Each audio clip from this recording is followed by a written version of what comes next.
Naqraw pass li ġa rajnieh minn Vanġelu skont Mattew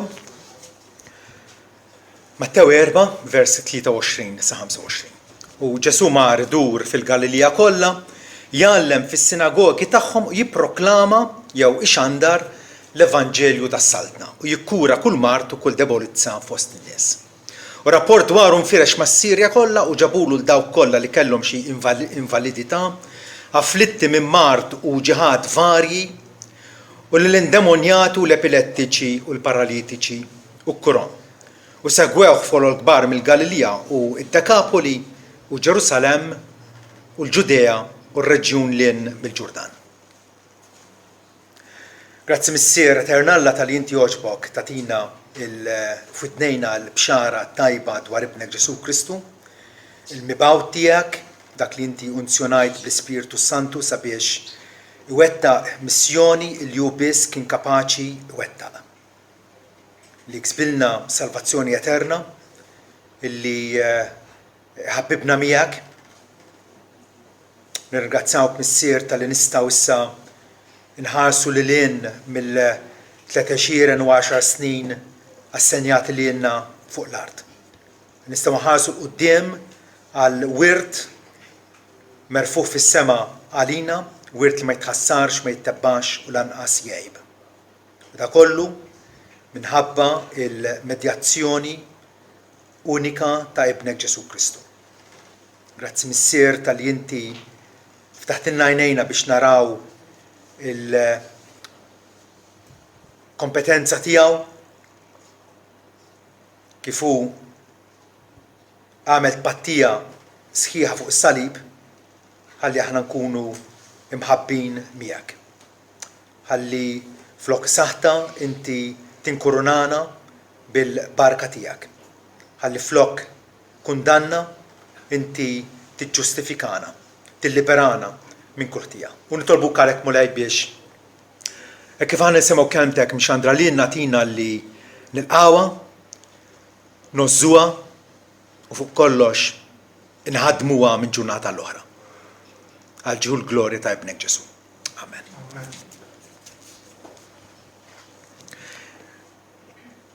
Ma taqgħet jgħid hawnhekk illi Ġesu mar ixandar jew jipprietka l-Evanġelu tas-Saltna. U bħala prova illi hu kien il-Messija tal-Alla, kien qed jikkura kull mart u kull debolizza fost in-nies. Rajna diġà il-rwol tal-mirakli ta' Ġesu, ħafna minnhom kienu fejqan fiżiku fuq nies batuti, nies morda, il-mart. Aktar mill-lum kien xi ħaġa komuni, il-mediċina ma kienitx avvanzata bħal mija llum, dbatija kienet xi ħaġa komuni. Ġesu però ġie biex jagħtina xi ħaġa wisq aħjar milli jemanċipana minn sempliċement marda tal-ġisem. Meta darba ħadulu wieħed mifluċ niżluh mis-saqaf qudiemu, tajjeb Ġesu għaraf il-ħtieġa vera ta' dak ir-raġel u qallu dnubietek maħfura. Tajjeb, għalkemm kien ma kienx kapaċi jimxi, tajjeb Ġesu immira u indirizza il-problema maġġura ta' dak ir-raġel. Però mbagħad biex jagħti prova, biex juri l kulħadd li hu għandu l-awtorità li jaħfer id-dnubiet, dik għall-missjoni tiegħu, tajjeb, li r-raġel qallu u imxi.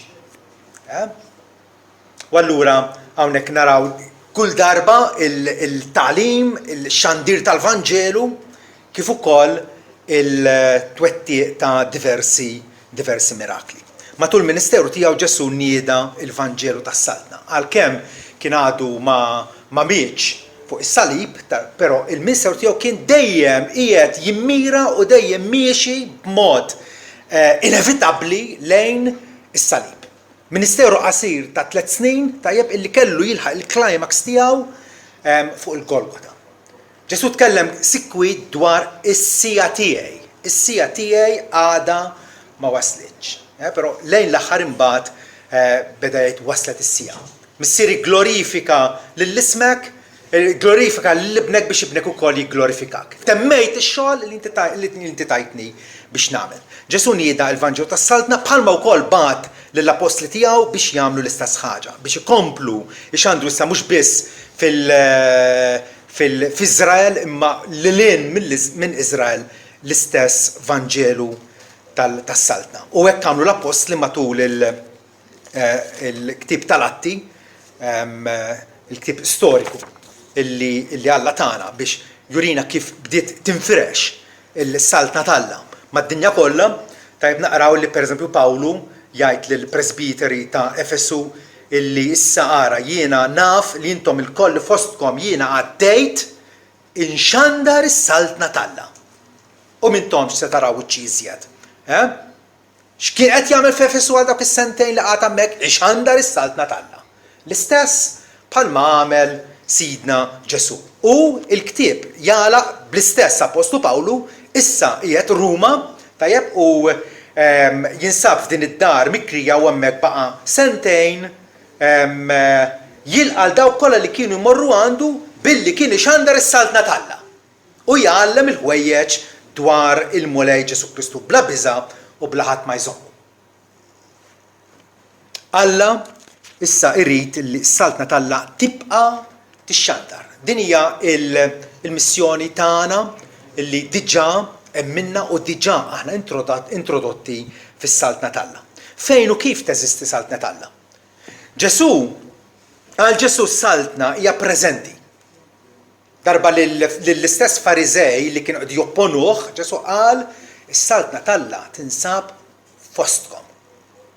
Għaliex fejn hemm is-Sultan Ġesu hemm is-Saltna. Fejn in-nies jirrikonoxxuh, fejn in-nies jarfuh bħala is-Sultan mibgħut mis-sema.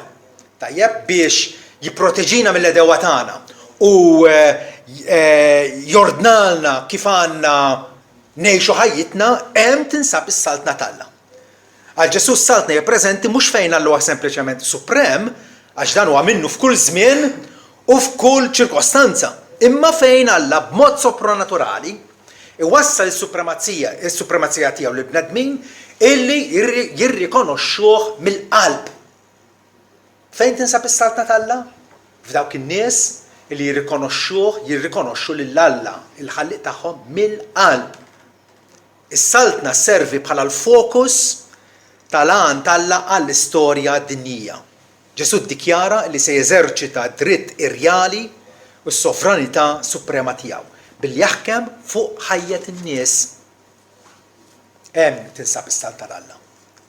Fejn għandek nies bħalna illi nirrikonoxxu, narfu bil-ferħ, tajjeb, illi Ġesu għandu dritt, għandu l-jett illi jsejħilna lejh u jaħkem fuqna.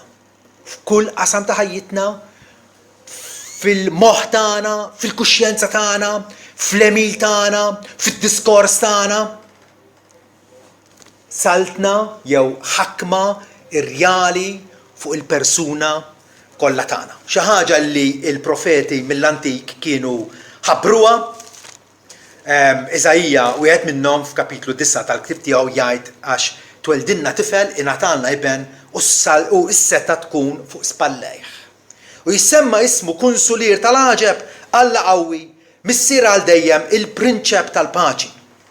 Mill-kobor tas-seta u s-slim tiegħu ma jkunx hemm tmiem fuq it-tron ta' David u fuq saltnatu biex iwaqqafha u jwettaqha bil-ġustizzja u s-sewwa minn issa u għal dejjem. Il-ħeġġa tal-mulej tal-eżerċiti se tagħmel dan. Alla fil-entużjażmu u fid-determinazzjoni tiegħu illi jara s-sewwa illi issir fuq l-art, tajjeb, ħaseb biex jibda din is-saltna u bdija introduċija fostna permezz ta' ibnu Ġesu Kristu. Il-Vanġelu huwa il-fatt illi Alla aġixxa biex isalva lin-nies permezz tal-inkarnazzjoni ta' Ġesu, il-fatt li Alla etern sar bniedem bħalna, permezz tal-ħajja perfetta tiegħu, permezz tal-mewt sostituzzjonarja tiegħu il-fatt li Ġesu miet minflok il-medinbin. Ta' ħajtu bħala fidwa għal ħafna. Flok ma sofrejna il-kastig dovut lilna fl-infern, Ġesu sofra u minn flokna. Ir-rajt tajjeb li jagħti ħajtu għan-naċ tiegħu. Semmih Ġesu għax hu jsalva l-poplu tiegħu minn dubietom.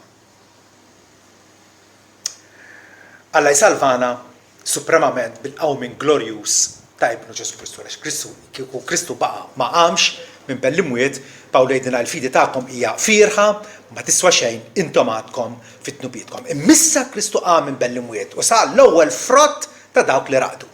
Kristu huwa il-garanzija huwa l-evidenza konkreta li bħalma hu qam minn bell-imwiet Alla wkoll se jqajjem il-poplu tiegħu fl-aħħar jum biex ikun poplu li jservih, li jgawdih tul l-eternità kollha. Dan huwa l-programm tas-saltna Talla.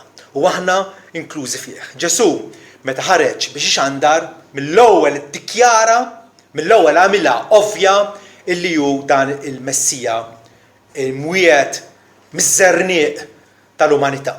Meta daħal fis-sinagoga ta' Kafarnaum newlulu l-ktieb ta' Iżajja fetħu u sab il-post fejn kien miktub dan il-propju diskors. L-ispirtu tas-sit huwa fuqi għax unzjonani ħalli nxandar l-Evanġelju l-foqra. Nafu li Ġesu qabel ma ħareġ biex pubblikament ikun muri bħala il-Messija Talla, nafu li Ġwan il-Battista għamdu fix-xmara Ġordan. Hemmhekk l-Ispirtu Santu niżel fuq, unzjonaħ tajjeb taħ is-sapport tiegħu biex iva iwettaq dil-missjoni. Batni kompli jaqra, batni nipproklama l-liberazzjoni jew il-ħelsien lill-ikkattivati. Il-vista mill-ġdid il-lomja, nibat il-liberati lill-mirfusin u nipproklama is-sena favorevoli tas-sit. U dan hu li irnexxielu jagħmel. Min nies foqra, aħna Ġesu sabna foqra, falluti, midjunin. Issa għamilna Sinjur. Intom tafu l-grazzja ta' Sidna Ġesu Kristu. Illi għalkemm kien Sinjur sar fqir biex bil-faqar tiegħu intom ssiru Sinjuri. U dan li ġara. Ġesu, il-Alla Suprem, sar fqir, għex fl-umiltà fostna, bniedem bħalna fostna. Umilja li nifsu biex bil-faqar tiegħu aħna nistanu. Aħna nkunu mfawra b'kull grazzja minn għand Alla. Aħna l-darba konna maqbudin, ikkatenati fil-vizzju ta' dnub minn ma stajna l-liberaw nfusna Ġesu issa ipproklama il-liberazzjoni tagħna. U issa qegħdin ngħixu bħala nies liberi. Jekk liben jagħmilkom ħelsin, intom tkunu ta' bilħaq ħelsin. Għaw min jiftaħ li huwa ħieles li għamil liri, però li jista' jagħmel huwa biss dnub. Dik mhix libertà. Jekk liben jagħmilkom ħelsin tkunu verament ħelsin. U dan huwa l-privileġġ kbir tagħna. Ġesu sabna mirfusin minn sija issa tagħna il-jett li nkunu magħrufin bħala uli Talla l-ħaj. Ġesu sabna taħt il-kundanna imma ġie biex jipproklama is-sena tal-ġublew. Is-sena tal-libertà. U Alla jrid, isimgħu għadin, Alla jrid li dawk li jirċivew il-benefiċċji tal-Evanġelju ikunu huma stess illi xandruh il-ħadd ieħor. Alla seta' faċilment qabad l-anġli u kienu jagħmlu xogħol wisq aħjar, anzi kienu hemm xogħol eċċellenti, imma Alla jrid, Alla skont l-erf tiegħu, jrid li jekk jien irċivejt il-Vanġelu, issa nkun jien li ngħaddih il-ħadd ieħor. U da jgħod għal kull ċittadin tas-saltna Talla. Tajjeb, il-benefiċjarji tal-Vanġelu isiru awtomatikament ix-xandara tiegħu. Mhux kulħadd bl-istess kapaċità nammettija. Mhux kulħadd bl-istess doni nammettija wkoll. Imma kulħadd bil-mod tiegħu irid jaqsam ma' ħadd ieħor tajjeb u jgħidilhom fejn jinsab il-ħobs. Il-dawk li ma mġewħin jeħtieġ nkun nafu fejn jinsab il-ħobs. U aħna nafu illi qal illi dan huwa l-ħobs ħaj li niżel mis-sema biex kull min jikol minnu jgħix għal dejjem. Jekk aħna kilna, tajjeb issa, aħna konna tal-laba rridu nagħtu ħadd ieħor fejn jista' jsib il-ħobs. Dan huwa l-metodu tagħna, tajjeb, dan huwa l-Vanġelu li Ġesu bat li t-disċipli tiegħu biex ixandru. Bħalma missier bat lili, hekk jien issa li bat lilkom. Morru fid-dinja kollha. Xandru l-Vanġelu lil kull maħluq. Kull fejn jixxandar l-Vanġelu u rridu noddu lil nfusna bħala imbierka u privileġġjati. Nistgħu napproċċjaw in-nies u jew intuhom Vanġelu ta' Ġwanni, jew intuhom tract, jew intuhom ktejjeb, jew nispjegawlhom bil-sienna Alla x'għamel magħna biex nuruhom illi hemm tama għal bnedmin. Però kull fejn imur l-Evanġelju, hemmhekk l-Evanġelju jiġi skont il-ħniena ħelwa tagħna. Il-Vanġelju huwa riżultat tal-fatt grandjuż li Alla huwa ħanejn. Alla huwa kumpassjonali. Alla huwa dak il-missier illi ibnu illi talbu s-sem tal-wir tiegħu ġifieri t-tifel qed jgħidlu pa nixtieqek int mejjed diġà ħalli ngawdi mill-barkiet tiegħek. Immaġinaw. U dak tifel ardit u diżubbidjenti jitlaq iberbaq il-ġidu kollu imma mbagħad jirritorna lura u missieru x'għamel? Laqgħu, ħadnu miegħu, għamilu festin, iċċelebra l-fatt li dan tifel, dan ibni, dan ħuk kien mejjed u reġa' issa ħal-ħajja kien mitluf nstab. Dak huwa Alla tagħna. Dik hija l-attitudni ta' Alla lejn il-midinbin. Alla jrid illi il-midinbin jitħabbu miegħu. Il-ħniena ħelwa ta' Alla tagħna għal darb'oħra Eżajija il-profeta Vanġelu kun sejħulu aħna mhux taf xejn. Għaliex ixandar il-Vanġelu qabel ma ġraw il-fatti storiċi. Qabel ma Ġesu twieled, qabel ma Ġesu miet u l-xoxta, Eżajija jgħid minn qabel x'ġara. U din il-fatt li Alla huwa ħanin l-midinbin. F'Eżajija 55 jgħid intom il-koll intom bilanċ, ejjew għall-ilma, intom li m'għandkomx flus, ejjew ixtru kulu, iva ejjew ixtru mbit u ħalib, bla flus u bla ma tħallsu. Tapprezza l-fatt li qed jagħti s-salvazzjoni tiegħu b'xejn, ejja għalija, ersaq. Għalfejn tonfqu l-flus f'dak li mhux ħobs u l-lieħ ta' xogħolkom, f'dak li ma jxebbax.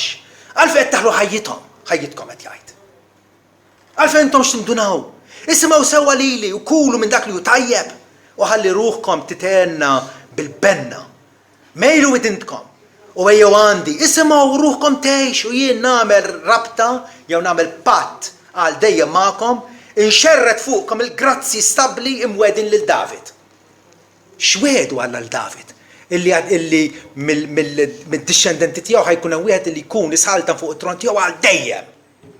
Għal dejjem ta' dejjem. U fuq min isħaltan? Fuq dawk illi jarfuh, fuq dawk illi jiddependu fuq dawk illi jafdaw fih. Din hija ħniena ħelwa ta' Alla tagħna. Però l-Vanġelu wkoll kull fejn jixxandar jiġi b'awtorità. L-istedina qed hemmhekk, però hija stedina b'awtorità. Jasin b'awtorità. Ġesu jgħid kull awtorità fis-sema u fl-ard. Hija mogħtija lili. Allura morru x'għandu l-Vanġelu. Il-Vanġelu jasab b'awtorità. Mhijiex take it or leave it. Hemm il-konsekwenzi. Hemm il-konsekwenzi. Il-Vanġelu wkoll kull fejn jixxandar jiżvela jew juri l-ġustizzja tagħha. Alla huwa ġust u ma jistax ma jkunx ġust. Għax altrimenti ma jibqax Alla. Kull fejn jixxandar il-Vanġelu Ġesu huwa proklamat bħala mislub bit-pattija għal ħtijiet tal-poplu tiegħu. L-Apostolu Pawlu jgħid li l-Vanġelu huwa l-qawwa t'Alla għas-salvazzjoni ta' kull min jemnu. Tal-Lut kif ukoll tal-Grieg. Għax fih fil-Vanġelu tintwera l-ġustizzja t'Alla. Bħalma miktub il-bniedem ġust se jgħix bil-fidi. Kif tintwera l-ġustizzja ta' Alla fil-li Alla ilibbes lill-midneb arwien, il-midneb fallut, il-midneb maħmuġ, ilibsu bil-ġustizzja u l-perfezzjoni ta' Kristu bnu. Kull fejn x'għandha l-Vanġelu, il-ġustizzja ta' Alla hija żvelata ma wkoll l-imħabba ta' Alla, mhux vera, l-imħabba ta' Alla. Meta konna għadna bid-dinbin Kristu mitalina. U bekk Alla qed jirrikmanda l-imħabba tiegħu lejna. Meta konna għadna mid-dinbin. Laqqas biss konna għadna twelidna lakin diġà ħaseb. Vera? Palma Abraham ħares il-qudiem, ibnu għallu missier għandna n-nar u għandna il-ħatab, fejn huwa l-ħaruf tas-sakrifiċċju. U Abraham, dik l-ironija drammatika. Abraham għallu ibni, Alla nnifsu jipprovdi il-ħaruf tas-sakrifiċċju. U dal-aħħar tgħallimt illi bl-Ebrajk tista' tittraduċija Alla jipprovdi lilu nnifsu bħala sakrifiċċju. Tista' taqra mod jew ieħor u t-tnejn huma tajbin. Ma jkollok tittraduċija jew mod jew ieħor. Ma kemm hija ġismek xewk. Abraham għallu lill-ibnu, Alla se jipprovdi lilu nnifsu bħala sakrifiċċju. U hekk ġara. Hekk ġara f'dak l-istess akkwati, kważi f'dak l-istess post. 2000 sena wara Ġesu attwalment miet. Il-ħaruf ta' Alla illi jneħħi d-dnub tad-dinja. Il-pjan ta' Alla huwa trement, huwa tal-għaġeb. Jikxef l-ġustizzja tiegħu, l-imħabba tiegħu, l-erf tiegħu, it-tieba tiegħu. Però kull fejn jasal l-Vanġelu wkoll huwa mmirat biex jikkonvinċi lill-bniedem rigward id-dnub tiegħu. Vera? Il-Vanġelu qabel ma qiegħdek f'relazzjoni sewwa mal-Alla, relazzjoni aċċettabbli mal-Alla, l-ewwel jikxef ir-ribelljoni tiegħek. Ġesu qal meta jiġi l-Ispiritu Santu jikkonvinċi lid-dinja l-infidili ġifieri li għandhom ħtija rigward id-dnub. Għandhom ħtija rigward id-dnub. Għandhom ħtija wkoll rigward il-ġustizzja u l-ġudizzju, ma rigward id-dnub l-ewwel qabel kollox. L-Ispiritu Santu jibda juri l-bniedem illi dil ħajja ta' bħalissa biex biss. Imma għad ikun hemm ġudizzju u konsegwenzi eterni. U allura jiddomanda l-indiema vera, il-Vanġelu meta jixxandar kif xandruh Ġesu u l-Apostli tiegħu, jiddomanda l-indiema. Il-bniedem jikkonfrontah u jġibu daru mal-ħajt u jgħidlu indem issa stess. Ħafna nies nitkellmu magħhom jibqgħu iġibu l-skużi u jaqalaw l-oġġezzjonijiet, però dejjem irridu nkunu għaqlin biżżejjed ngħidulu ma Alla qed jgħidlek biex tindem issa stess. Għax tinsab f'għadwa kontra tiegħu. Meta Ġwanni l-Battista beda jxandar, x'qalilhom in-nies indmu għax is-saltna tal-Alla qorbot. Ġesu ftit wara għamel l-istess. Iżajja nerġgħu nduru għal dal-profeta evanġeliku fl-istess pass wara li jgħid lin-nies ejjew intom li intom bilanċ, ejjew għall-ilma. U ixtru kulu u tennew. Ma ftit wara jitħalli il-ħażin jitlaq triqtu u r-raġel tal-ħażen ħsibietu u ħajerġa' jdur lura lejn mulej. U jħenna għalih. U lejn Alla tagħna għax hu mimli bil-maħfra. Imma lil min jaħfer Alla, il-dawk li jduru lejh. Il-dawk li jduru lejh. Il-dawk li jarfu l-marta tagħhom. Ġesu qal ma ġejx insejħ nies ġusti. Imma l-midinbin għall-indiema. Għall-indiema, hija bl-indiema illi l-bniedem attwalment jibbenifika, jakkwista ir-rikkezzi li joħorġu mill-logħja tal-Kalvarju. Kull fejn x'għandha l-Evanġelju imissu jintlaqa bil-fidi, mhux dejjem jiġri hekk. Pawli jgħid, mhux kulħadd għandu l-fidi. Hija realtà. Imma Alla nonorawh l-aħjar meta dak li iwaslilna f'idnejna nemnuh. Jekk ix-xhieda tal-bnedmin il-qawwa, jekk inti tgħidli ġara terremot it-Turkija dalgħodu, jiena nafek bħala persuna li normalment tgħid il-veru u nemnek. Ix-xhieda tal-bnedmin il-qawwa, meta aktar għandna nilqgħu x-xhieda tal-Alla. U din hija x-xhieda tal-Alla. Li Alla ta' xhieda lill-ibnu. Min jemmen fih għandu l-ħajja dejjem, min ma jemmenx fih m'għandux il-ħajja. U allura il-Vanġelu għandu jqanqal minna rispons ta' aċċettazzjoni. Illi jiena nieħu azzjoni, illi jiena nirċievi mill-abbondanza tal-ħnija tal-Alla. Mhux nibqa' passiv. Ġesu qal illi n-nies vjolenti jaħtfu għas-saltna. Ma sax tibqa' indifferenti, ma sax tibqa' bħalli kieku mhux xejn. Xi tfisser Evanġelu? Aħbar tajba. Aħbar li tferħek. Aħbar li kapaċi tġib rivoluzzjoni sħiħa f'ħajtek. L-Apostol Pawlu fir-Rumani 10 jgħid il-kelma hija qribek fuq fommok u f'qalbek. X'kelmi din? Il-kelma tal-fidi li qegħdin nipproklamaw. Illi jekk tistqar f'ommok li Ġesu wassit u temmen f'qalbek li Alla qajmu mbellimwiet, int se tkun salvat. Tgħidli qasek sempliċi? Il-fidi mhijiex emil tagħna. Huwa jien irid nemmen, imma m'iniex kapaċi nemmen bil-ħila nattiva tiegħi. Tistqar fommok li Ġesu huwa l-kurjos. X'inhu l-kurjos? Huwa kurjos hija il-kelma fit-Testament il-Ġdid illi tirreferi għal Alla. Regolament tirreferi għal Alla. Ġesu huwa divin. U temmen f'qalbek li Alla qajmu mbellimwiet. Dak huwa l-qofol tal-Vanġelu vera. Illi Ġesu wara li offra li hu nnifsu bħala riparazzjoni għad-dnub, tajjeb imbagħad itawwa lil jien tiegħu. Rajnieh attwalment u mill-mewt le, imma kapaċi nemmnu lil Alla li ma jikdibx illi qal illi hu qajmu mbellimwiet u taħ il-glorja dik hija l-fidi. U kull min jemmen se jkun salvat għax bil-qalb wieħed jemmen għal ġustifikazzjoni tiegħu. Bil-qalb. Jiġifieri mill-persuna vera tiegħek Alla jaf il-qalb.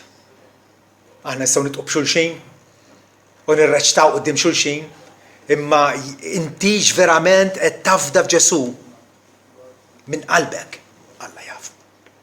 U bil-fom wieħed jistqara s-salvazzjoni mela dak li ma jidirx mill-qalb u dak li jidher. Il-persuna sħiħa taqbel illi Ġesu ta' Nazaret huwa l-Messija.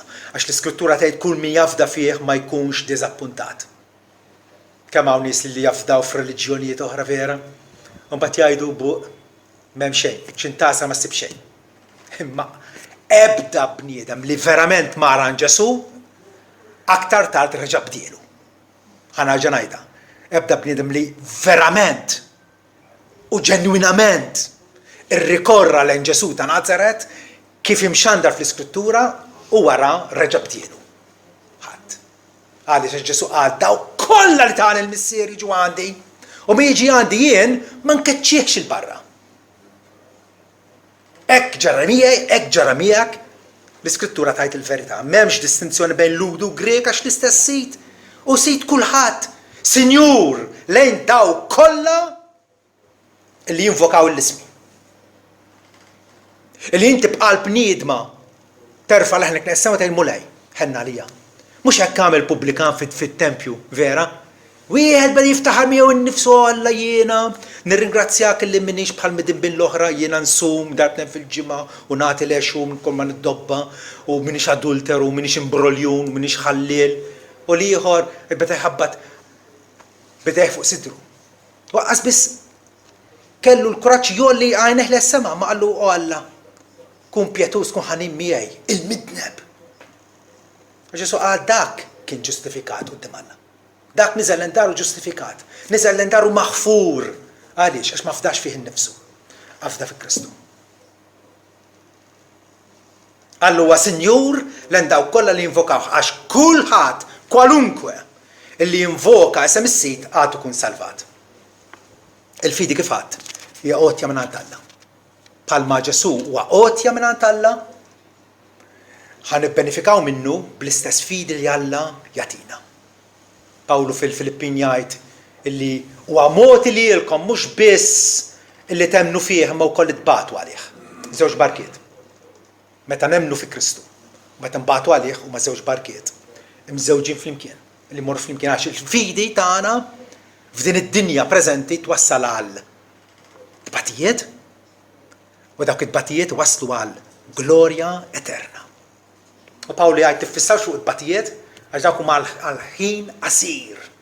Għal-ħin qasir. Il-bnieda fidi ħares lilin mit-tbatijiet.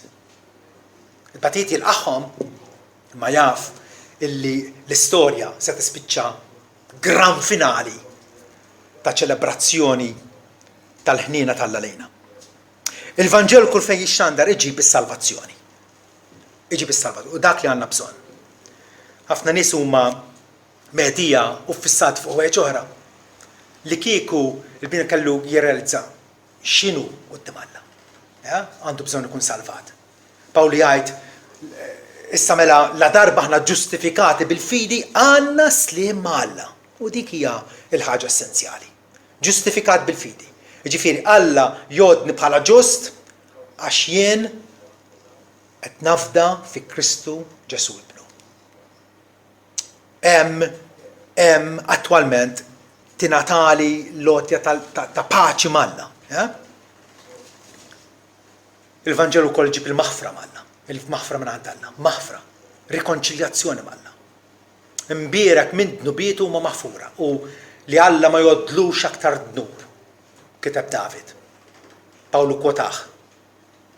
Tista' tgħid li inti dak il-bniedem imbierek, dik il-persuna imbierka?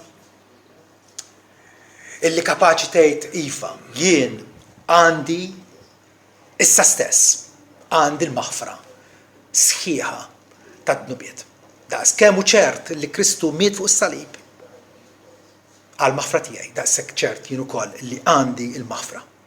Waħda mill-differenzi maġġuri bejn l-Evanġeliċi u l-Kattoliċi Rumani. Kattoliċi Rumani jisperaw li kull darba erru mbagħad jerġgħu jiżbaljaw, mbagħad u min jaf kif ħatmut, għax tmut fuq nħata barra.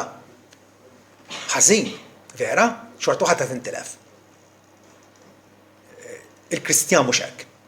Il-Kristjan jaf li Alla ħafirlu minn dik il-ġurnata li hu dar lejh mill-idoli tiegħu biex servi lilu, Alla ħafirlu.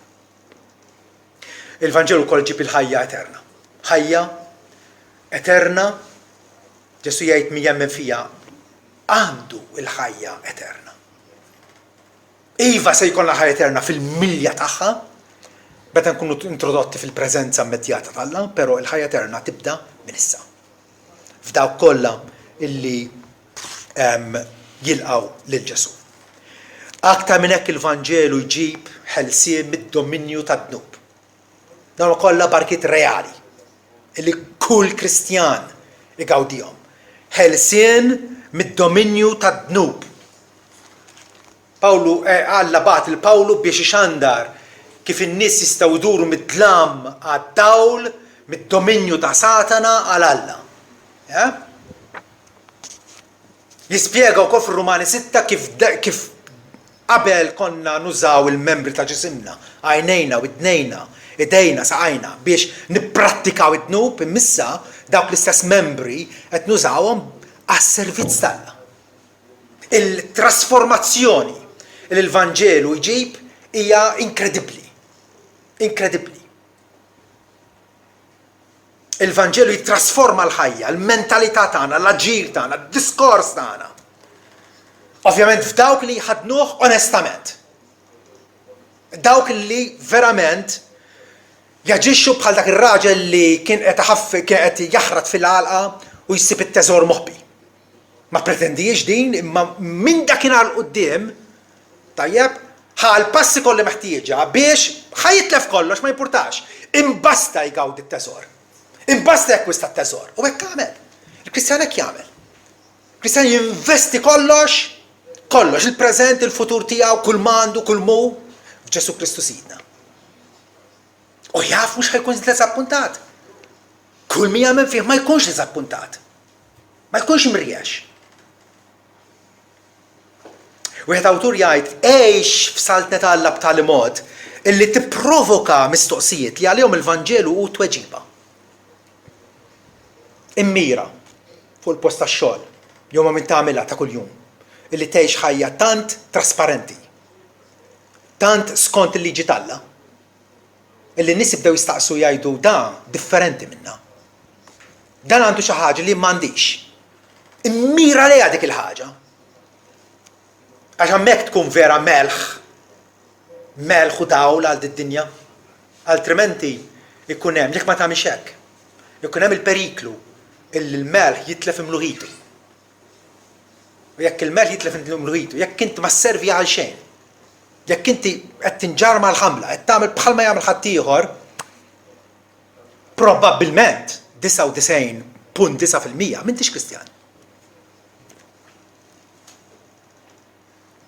Jekk il-melħ jitlef minn luħitu, ma jiswa xejn. In-nies jarmuh barra. Jintrifes taħt ir-riġlejn, vera? Finalment il-Vanġelu ħalli effetti għall-eternità.